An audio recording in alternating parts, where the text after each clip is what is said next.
Okay, I want to point, just reading the instructions, they do say trigonometric substitution, but they also talk about, complete the square first, all right? So what do you mean by that? Well, I'm going to say probably you should be looking at this and completing the square on it. And let me just go through that, kind of briefly, and then we'll start looking through the key. But just to remind you, you learned about completing the square in Math 100, all right?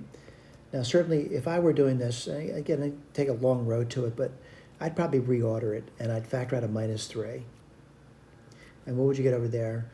You would get x squared, right? And then what do you get? Let's see, -4x. And I want to complete the square in that. And I take half of -4, which is -2, and square, I get +4. Now, I hope you realize we're subtracting 4, so I have to, subtracting 12, so I have to add 12. All right? Let me write this down. So it's -3, and this would be x minus 2, quantity squared, plus 12. Let me just rearrange it and write it in a better order as far as I'm concerned. -3, x minus 2, quantity squared. So if I were writing an integral and took their hint, I'd be writing this like they asked me to complete the square on it. And this is 1. And what do you get over there? You get 12 minus 3 x minus 2 squared. Now, I'll be honest with you, even after taking a hint, you may look at that and say, I have no idea what to do with that, all right? That's a possibility. But let's take a look through it, and let's see if we're reaching that first goal, which is rewriting it by completing the square. And we see that right over here, all right? And again, I want to do the work there. Then the question becomes is, what are you going to do now? Well, I guess you're going to do something. And what I would probably look at that radicand looks pretty crazy to me.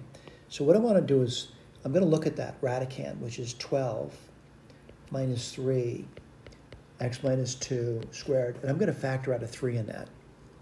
And what would you get? You would get 4 minus x minus 2 squared. All right? That's not so bad, right? That's all I did over there. So really, if I did this over here, I'm saying the same thing as this, and this is root 3. This would be the square root of 4 minus x minus 2 quantity squared. Right? That's all I did over here.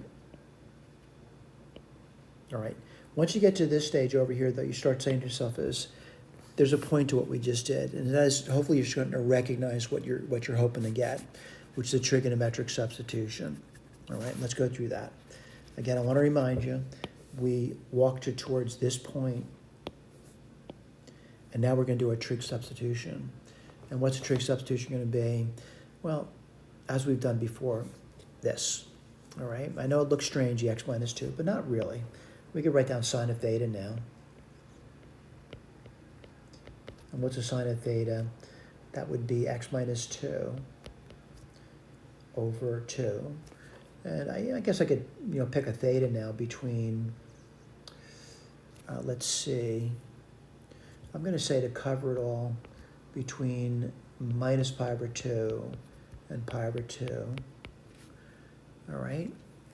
And let's go through it. All right, let's go through that. And certainly looking at that, it's pretty easy to write down.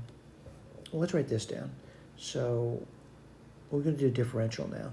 So we said x minus 2 is equal to 2 sine theta. The differential is pretty easy, right? It's dx 2 cosine theta d theta. So I think I'm ready to plug in, all right?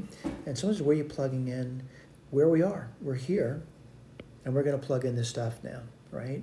So, clearly I see, 1 over root 3, and we're making a substitution.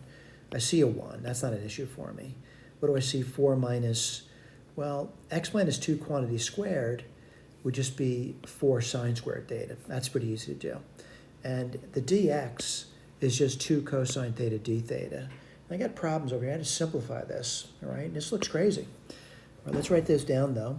And I'm going to take that radicand now, factor of 4 out, and you would get 2, and then you get 1 minus sine squared theta, and then 2 cosine theta. I'm just doing the integrand. D theta, this is 1. What do you get there? The 2's cancel. And on this interval over here, the cosine, because 1 minus sine squared is cosine squared, would be positive, so I don't have to worry about the absolute value. And they would cancel off. And you left off with, 1 d theta. And that's what I have right over here, all right? And when you integrate that, what do you get? You get 1 over root 3 theta plus c. And then the question is, you don't want theta, you want it in terms of x's. So I need to go back, and I'm looking at it.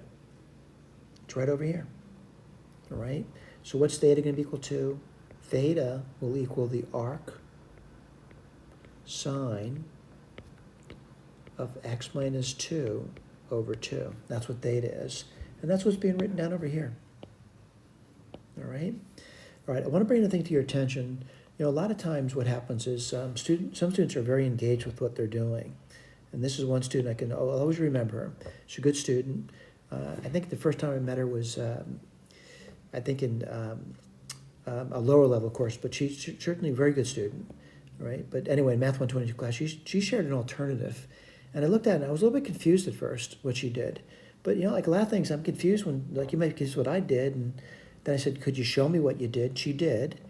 But what your claim was, she came up with a different problem. I mean, I'm sorry, a different antiderivative. And I said, there couldn't be an antiderivative. It's got to be the same antiderivative. Or if it looks different, it could only differ by a constant. So, what I recommended, please show me your work. And she did. I looked through her work. It was quite interesting seeing her work. And she showed me work. I typed it up.